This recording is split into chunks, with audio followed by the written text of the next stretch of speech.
السلام عليكم ورحمة الله تعالى وبركاته. أخيارتا إنغو تحن كسو دوادا جانال كواهيتي برودكشن ستوديو warbixintu tii hore ka duwan. maanta waxaan soo qaadan doonaa 3 fanaan oo Soomaali ah oo aan la kala garanaynin codkooda. haatan 3 fanaan waa fanaaniin aad wada taqaanaan. 1 Nimcaan Hilaac, 2 Jamaal Onkod, 3 Ayaan Le Anfac. la iska noore adduunka saaqay adduunka baaxay indhoo jeclaysay jacaylka eega midaan u qaaday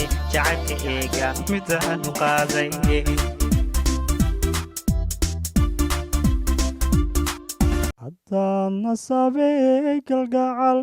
nolosha ila qaybsan layd sidii waxaan noqon lahayn naf qudha oo laba jildho marbaan wada neefsan layn marbaan wada nuuxsan layn marbaan wada noogi layn amar aadideedii xornimada u hadalkii xamar aadideedii xornimada u hadalkii xabsi baan ku galayo xaalkeena waaka xabsi baan ku galayo xaalkeena waaka ma booqo xamar weyn ama xaramka aado ama booqo xamar weyn ama xaramka aado ninka xeerka jabiya xukunkiisu waa xadhi ninka xeerka jabiya xukunkiisu waa xadhi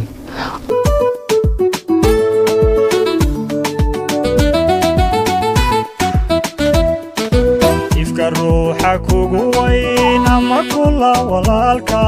wehelnima dadku xiga siduu kuugu weehdaa